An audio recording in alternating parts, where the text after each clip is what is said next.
I love it. Truly blessed. It's a blessed time. We're in Miami, you know, get to work with young athletes. It's a blessing. I'm blessed, truly. This program has been known for their off-season workouts. What do you plan to add to that here?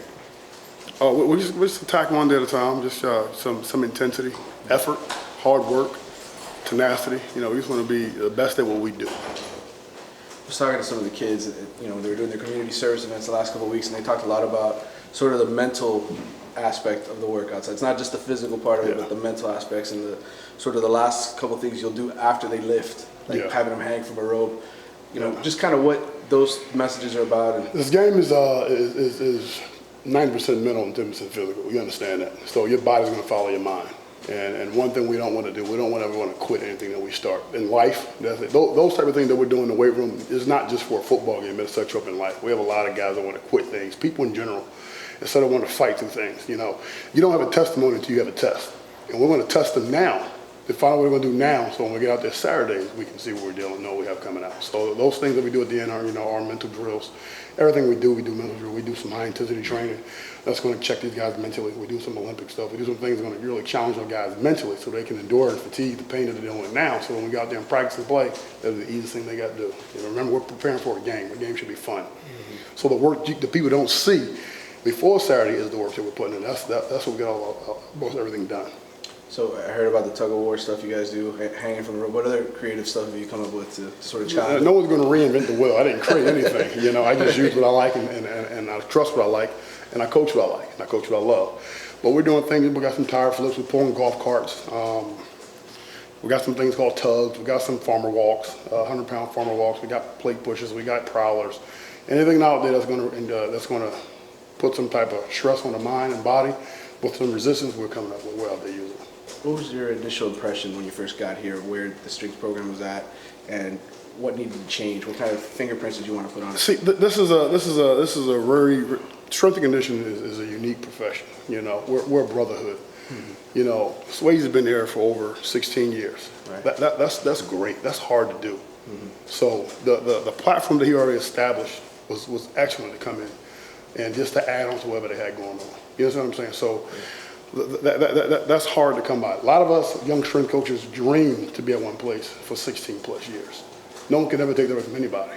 So there's no adding to it. We're just doing our things where we like to have them done to reach the goals that Coach and I have set for these guys, and that's where we're attacking it right now. So it's a great blend here, being here and to step into this role here and to follow such a great guy.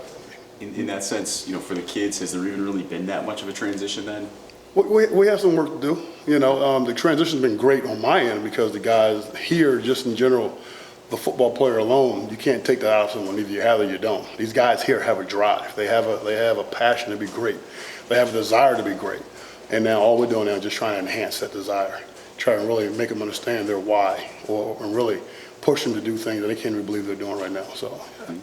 One of the things that Swayze was a big part of a lot of players' lives. He was that's any strength coach. Not just we're not just going to base it on one guy or one individual. That's every strength coach that I know. Sure. That's why I'm in this profession now, because of my mentors and my strength coaches that I had. I have one of my strength coaches on my staff right now. The big impact that they have on our lives, not just in the weight room. Those guys are with us all year long. We see those guys more than we see anyone else. The recruiting process is all great. The coaches smile at them and happy to see them. But they turn over to me, and they're with me all day long, all year round. I see them through their toughest times, or I see them through the greatest times in the relationships that you build. I watch some of the alumni come back and look for Coach Vic. I watch some of my guys that I've coached at different schools come here to visit. They come to vacation. They come into the U. That relationship is something big that all strength coaches desire. A lot of these young coaches get into the profession thing. They just want to get guys. They want to train. So we don't train anybody. We coach live. There's a lot of life lessons being brought into this and brought out into this. My very first interaction with John Thomas back when I was at Penn State '98 was a big head bunt. I couldn't stand the guy. Now I love that man to death. Because of the way we were able to communicate, the way he was able to impact my life. Not just him. I had Buddy Morris, who was my strength coach of the Cleveland Browns. Love that guy. Great guy. I can keep naming guys. Keep naming guys that this is what we do. You know, so much more to ask a guy to put 500 pounds on his back multiple times or to push a heavy sled. You got to have a relationship to do it. You just can't go grind somebody and have them go do that. You know, you wouldn't want to go out and do what I'm doing because you don't know me. But once you get to know me, you do anything I ask you to do. All right? So Having said that, your personality seems, I mean, you're a big guy, but your personality seems very outgoing. Have you always been like that? That's And been you me. need to be like There's that. only one Gus. Y'all don't care. There's only one Gus, and I'm the guy you know. There's only one me. Been blessed to be this way throughout my whole life. Why not? We're all breathing. We can see. We all have some special abilities and talents that the Lord has blessed us with. Why not share it? We're all part of the kingdom. I'm part of the kingdom. My job in the kingdom is to bring people to the kingdom through my personality and my talents that I have. And that's what I'm going to give you every single time. And with kids, you have to motivate. I mean, they don't want to come out here and. It's tough. It's tough to get up at 5 o'clock in the morning, to go out there and run 8 300-yard shuttles, or to get up in the morning and, like I said, put 500 pounds on your back, or to bench press and get off the bench press. It's just a lot to do to put your body through that grueling torture to want to come out and do it. It takes a special person, and like I said, my staff. My staff itself, Coach Vic, JT, Jeremy Roberts, Keelan Johnson, all those guys have great personality they bring. We all mesh and mold off each other so we can reach every individual. I may not be able to reach every single person, but I got guys on my staff. They bring something different to the table that can reach the individual that I may not be able to reach. And we all bring it together and make this thing work. is part of the Gus personality getting a little mean in the weight room, or? Look, man, we get after it, all right? You got to be firm. I'm very, very firm. I tell you, the guys that say that right now, firm but fair. I'm a football player first, all right? I'll take that back. All right, I'm a Christian, God-fearing man first, but I'm a football player as well. I want to treat my players the way I would have wanted to be treated. I learned it from Joe Paterno a long time ago. All right, cool. What's the difference from you? You got to treat your players the way you want to be treated, and that's what I give to them. I want to be pushed. I want to be loved. Right now, as a strength coach, I want to be pushed. I want to be loved. I want to be challenged. I want to be talked to and respected the right way. I want to earn your respect. I want to give you respect back. So that's what I give to the guys. So that's hard. You got to be able to do that. And a lot of guys, young strength coaches, strength in general, get stuck on themselves. It ain't about us. It's about those individuals helping them reach where they want to go. Can you talk about the advantage of splitting these guys up into groups and kind of personalizing each group's workout? The workout personalizes itself based off the individual's efforts, strength, and abilities. You got me? So we all have a base platform, but there's a lot of specific to get into when you're dealing with positions. You're dealing with every single one of you guys are a different person. Can't train him, coach him the same way I coach you. I can't push him the same way I can push you. So yes, the smaller groups helps us do that. So now we have anything you're dealing with, smaller ratios, you get better results. So now we're able to coach every single rep. We're coaches. I dislike using the term trainer. No, I'm a strength coach. The hardest and most touching and loving coaches you're going to get is with us in the weight room. When you get out to those coaches, all you got to do is go play. We're going to grind you out. We're going to love you up. We're going to push you past any limits you think you can get down. We're going to try hard to not try. We're going to do those things. And then when we turn to the coaches, you should be ready to go play a game. So with those smaller groups, it's myself and I have a bunch of interns. We have about 10 interns. So I'll be with myself. I'm the coach over there. I'm coaching the guys up and have 2 certified interns who's there also learning, grinding, bringing in some of their great ideas they have. They had different experiences I had. So now we're sitting there coaching 3 coaches to 2 athletes at some points. Most we'll have is 4. We'll never go up to it. Now I actually can coach. Every movement is different. Every response, neurological response under a load will be different. So now I'm there to coach you through those movements, to motivate you through those movements. At the same time, as push you to get past it. So yeah, those ratios we have to do it that way. I've been in places where we had large groups in there, and some guys get lost. They get lost. Either they're shy, they're afraid. They have some type of fear that won't allow them to perform inside our large groups. So we get them down, break them down. Now we can identify every flaw they have and praise every great thing they can do, and add on top of that. Now your confidence level, you're shooting through the window. Coach, you talk about confidence. You're obviously excited to be here, but was there any trepidation? Because you mentioned Swayze. Swayze's a pretty popular guy around here, especially with alumni, guys coming back. Was there any trepidation or nervousness about coming in here? How have you been received? Man, I do what I do, big fella. I ain't worried about that, man. He has his name up down here. I have my name where I'm at. We're all blessed tremendously. That's what I do. Do you have a relationship with him at all? You're talking about it being a brotherhood. I wonder if you ever met him. Yeah, I've met him quite a few times, yeah. Okay, so you guys know each so other. we knew each other, and when I got it, I called him, so definitely. Has he helped you at all with getting some of the former players and stuff like that when they come around? Okay. You guys kind of come in with a fresh start. I do my thing, man. Yeah. Sure. One thing Coach Rick talked about in the spring, and something that was kind of our goals in the previous staff was getting big, getting guys bigger. But Coach Rick is talking about speed. How much of an emphasis is that in what you're doing with this we compare our lean muscle mass to that of the NFL. I don't want our guys to wait till they get to the end of their career to start preparing for the National Football League, preparing their bodies for a 17-game season, you know. Everybody type is different. Everybody fat. We also have a lean muscle mass, and off of what the coaches need these guys to get done. So everyone has their own have a different body fat percent they got to have, different weight got to have. So it's based on the system we're trying to get done. One of the other goals I remember, I think, was like lifting 225 pounds to the bench at least 20 times. Do you do tests like that where you're? We do assessments. Yeah, we have different assessments we do. Yeah. What's Manny's assessment on that? What do you think? Not good. Get some cardio action going on there, and hopefully get him some packs and some shoulders to get him ready to roll. How do you assess if a guy needs to drop weight, add weight? Is that something that Coach Rick? We meet with the coaches. I meet with the coordinators. I meet with Coach Rick first. All right, and then we watch them move. You know, when we do mat drills and we do different moving assessment, we can see how the guys move based off what our goals are. Like I said, we have goals. So after meeting with Coach Rick, I meet with the coordinators. After coordinating with the position coaches, so we all come collectively. We sit down in the entire staff meeting. We come up with the best situation for the student athlete and for the program.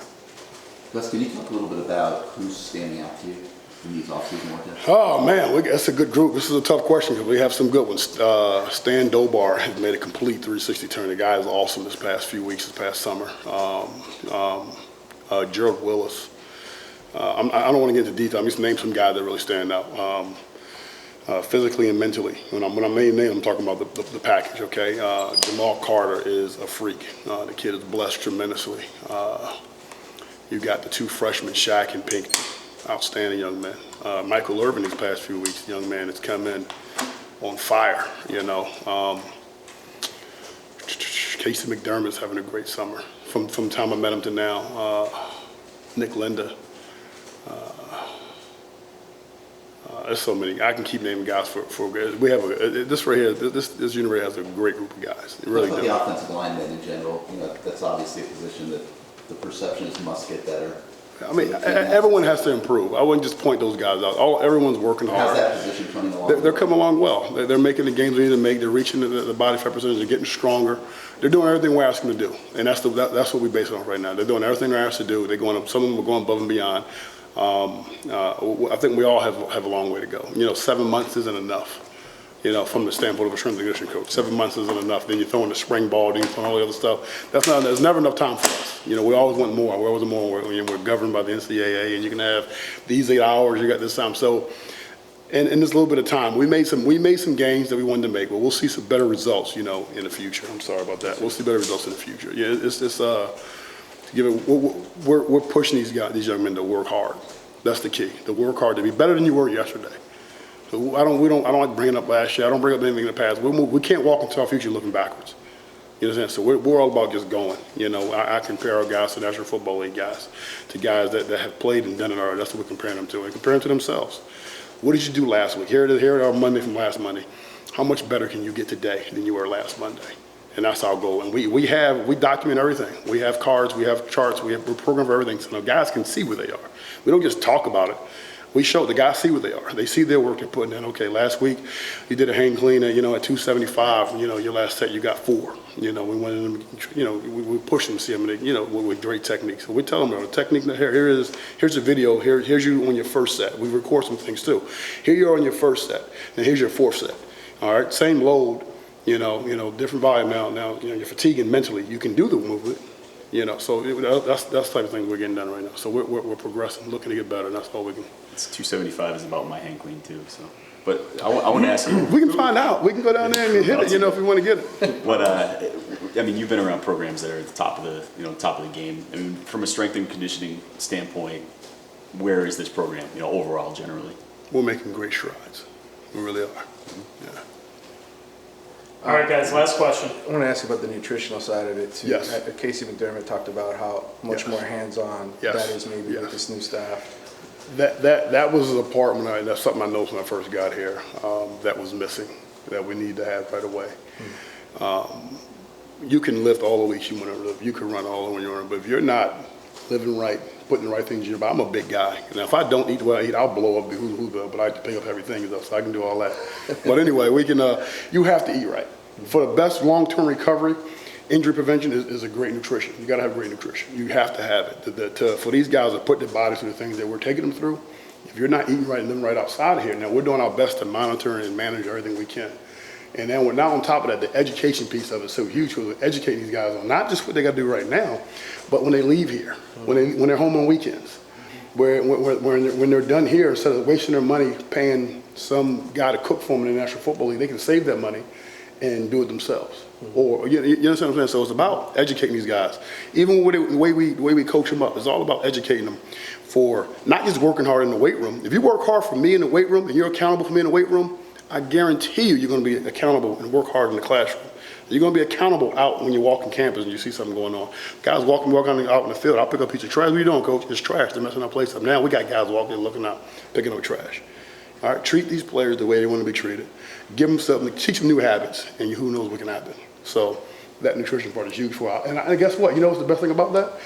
I heard a guy by the name of Kyle Bellamy who can come in and tell you all about it. All right? That's the best thing about it. All right, great. Thank you. All right, you guys are good?